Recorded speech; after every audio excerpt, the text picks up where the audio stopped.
Yes. Is Ari on? Yes, you're on. Hey everyone, this is our new hurricane house.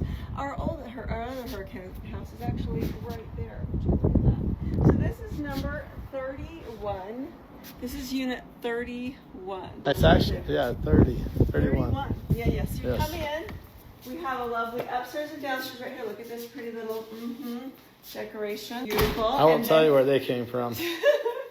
This is like where you put pins on this. I'll show you where the pins are in just a minute. You put pins on this to show where you're from. Where you're from. Our home is fun in the sun. So everything in our home has to do with fun in the sun.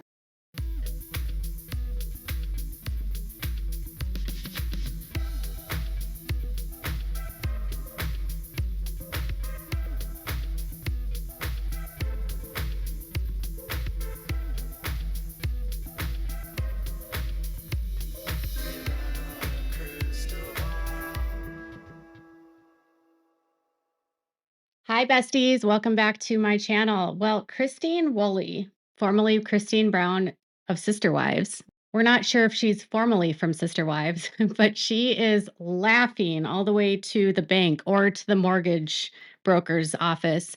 And she has just purchased her third rental, Airbnb, in a matter of 2 years. And this one is right across the street or right across the way from another rental that was purchased by David under David's name in March. So Christine and David are now owners of 2 properties in the same little area with townhouses in Hurricane, Utah, which is by a ton of national parks and where there's a lot of travel and vacation income to make. It was only on this recent season that Peyton made this comment that he didn't know if his mom wanted to actually buy these rentals, but he knew that if she could now, she would, because prior to leaving Cody, she wasn't able to make her own decisions. And she didn't know or had to go through all of these like steps in order to get consensus within a group. And Cody was the one that was controlling the money. And obviously she controlled her own family's money to an extent, but now that she's with David, it's, free reign. She can do whatever she wants. And whether this is a good idea or not, I have no idea, but she showed off the rental in a video on her Instagram, and take a look. All right, this is our kitchen. So the whole kitchen was inspired by that fat chicken. He's so cute, I can't handle it. So the whole kitchen became the old, little French chef kind of a vision with all of the colors in here. And then it has everything that you need to really cook a really great meal. So we have all of this is about the French chef. It creates kind of a homey kind of a vibe. And then we have our beautiful living room down here. This actually is Zion Park. I know. And we got this lovely. This was kind of heavy to get in here. Yeah, it was real heavy. This was a beast. And then we have this beautiful personal backyard. Check this out. And it's a personal hot tub, sitting area. We're putting in some covering so it won't be quite as well. It's a little dirty. Needs to get cleaned off. You know what? We can do that. And then we have the main bedroom, the ensuite here. This is kind of like a fun in the sun autumn. So we have here my pitch kind of already so relaxed. So Christine and David's approach here appears to be what they're doing is they're purchasing units that are already part of what's a resort. So it's a resort that has then individual owners, and then you own the property, but then the resort manages and cleans and takes care of bookings and maintenance, and then you pay a fee to the resort for those services. And then that's all built into the booking. So they have now 2 properties which are part of what's called this Zion Skyline Resort, which is near Zion National Park. And the townhouses are around 2,300 square feet, with some having the capacity of sleeping 26 guests. That's like literally stuffing people in there. That's wild. Wild. The units, I mean, the resorts has a pool, a water slide, mini golf, gym, game room, drive-in cinema, and pickleball. So you're basically paying to stay at a resort where they have individual owners. They say it's an unmatched guest indulgence. So the lower risk here is that it's a actual resort, and so you have an easier time actually booking, and you don't have to take care of all of the maintenance, you don't have to take care of all the cleaning. They do that all for you. I would think maybe the downside here would be that you pay more because you have to pay for all of those services. And then you own the property, but the property is a part of a result. So it's a part of a planned unit. And you have to sign a planned unit rider, and then you have extra fees that you have to pay. So there might be some, limitations there because you don't, outside of the resort, you own it, but you don't. Like it's in your name, right? But it's within a resort. I don't know. Kind of confusing. I think for Christine, having very limited background in the world of real estate, it would probably be an attractive way for her to get into a rental income without having to take care of it herself, because ultimately she can buy it, and then there's on-site services that manage the cleaning. The bookings can all be hosted directly through the website for the resort, and then you have basically just paying management fees to them to take care of things. You have to pay for obvious repairs, but they would take care of it while they're there. So it's like there's like a third party in there that you have to pay a lot of money to take care of it so that you don't, making it easier but more expensive.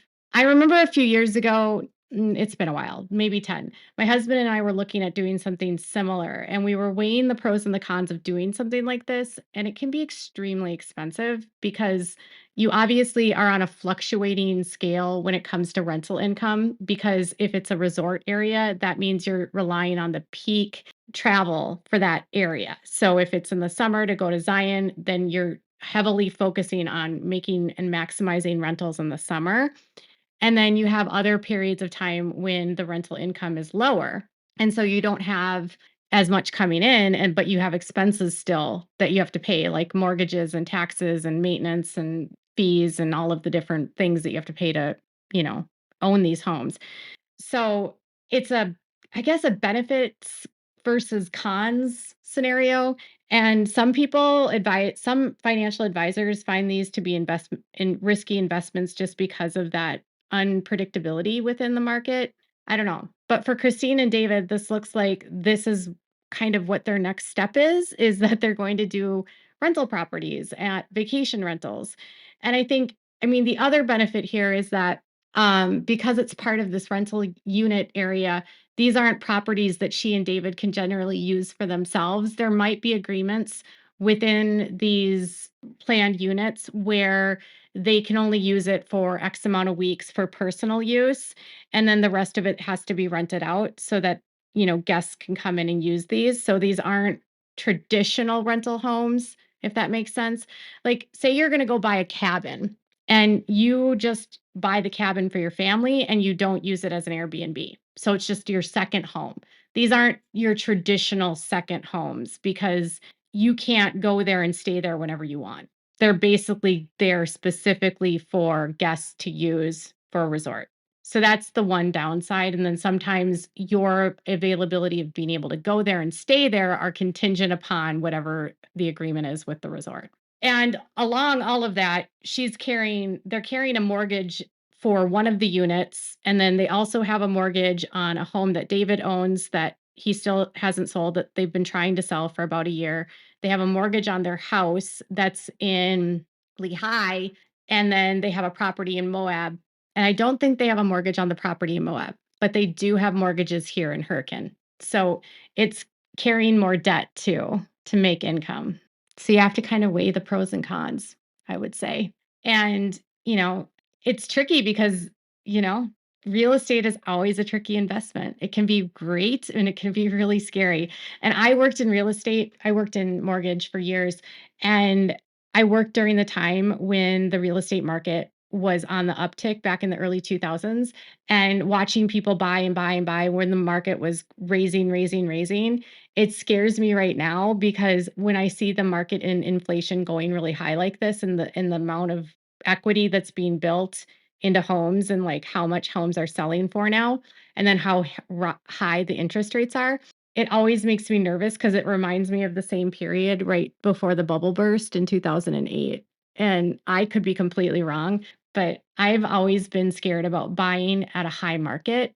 So my husband and I, we bought a house back in, we both got screwed when the housing market burst in 2008.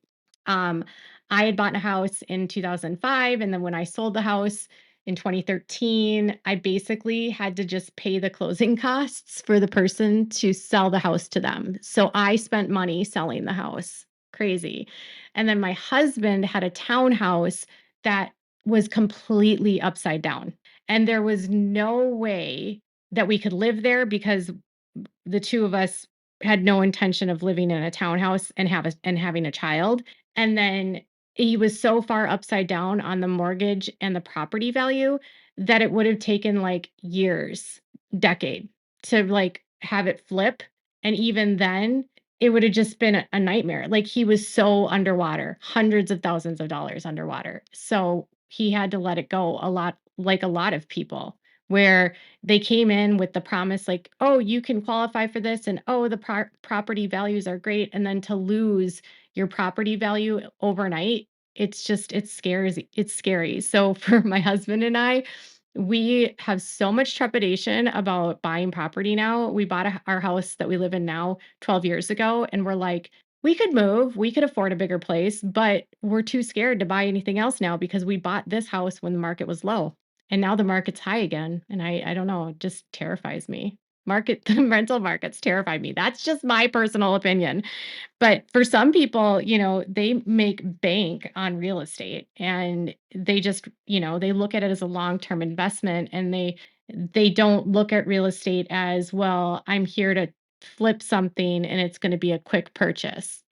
For David and Christine, if they're buying rentals in a high area where there's a lot of tourism, and the rentals are renting, and then they have someone else that can take care of it, it's a passive income once it gets going and books and stays booked. And then she also has her fame to use to promote it. So she has an advantage that some other people that have rentals don't have, because she can market these to millions of people on her Instagram and on her social media and get people interested in these properties. And then she get people like me talking about the properties, which that generates more intrigue to these properties.